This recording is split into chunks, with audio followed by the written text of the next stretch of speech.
తాకట్లో ఉన్న మీ బంగారాన్ని విడిపించి ఆ రోజు ఆన్లైన్ రేటుకి కొంటాం. Sharma gold company.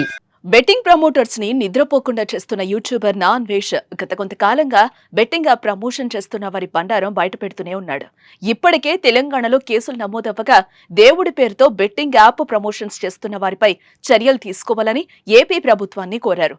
దీనికి లోకేష్ రిప్లై ఇచ్చారు. మరి నాన్వేష్ కు లోకేష్ ఇచ్చిన హామీ ఏంటి? ఆయన ఏమని స్పందించారు?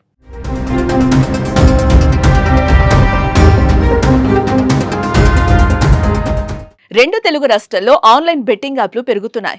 ఈ యాప్ల వలన ఎంతో మంది యువత తమ జీవితాలను నాశనం చేసుకుంటున్నారు. మొదట్లో కేవలం సరదాగా మొదలుపెట్టినప్పటికీ క్రమంగా ఇవి వ్యసనంగా మారి వారి భవిష్యత్తును అంధకారంలోకి నెట్టేస్తున్నాయి. బెట్టింగ్ యాప్స్ ను బ్యాన్ చేయడంతో పాటు వాటిని ప్రమోట్ చేస్తున్న వారిపై చర్యలు తీసుకోవాలంటూ నా అన్వేష్ గత కొంతకాలంగా పోరాటం చేస్తున్నాడు. నా అన్వేష్ తో పాటు ఆర్టీసీ ఎండీ సజ్జనార్ చొరవతో బెట్టింగ్ ప్రమోట్ చేసిన సోషల్ మీడియా ఇన్ఫ్లుయెన్సర్లు, యూట్యూబర్లు, సినీ ప్రముఖులపై తెలంగాణలో కేసులు నమోదయ్యాయి. ఇప్పటికే చాలా మంది సినీ సెలబ్రిటీలు విచారణకు హాజరయ్యారు. అలాగే హీరోలు, హీరోయిన్లు కూడా ఏ విషయంపై తమ వివరణను ఇచ్చారు. అయితే తాజాగా ఆయన గోవిందా పేరుతో ఓ బెట్టింగ్ యాప్ ఉందని, దానికి ఇంకా చాలా మంది సినీ ప్రముఖులు టెలిగ్రామ్, ఇన్స్టాగ్రామ్, ఫేస్బుక్ వెబ్సైట్లలో ప్రచారం చేస్తున్నారని చర్యలు తీసుకోవాలని అన్నారు. అమాయకమైన యువతను వీటి నుండి కాపాడాల్సిందిగా పవన్, లోకేష్ లను కోరారు.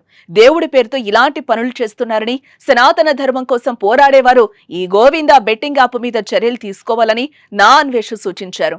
అతడు చేసిన ట్వీట్ కు లోకేష్ స్పందించారు.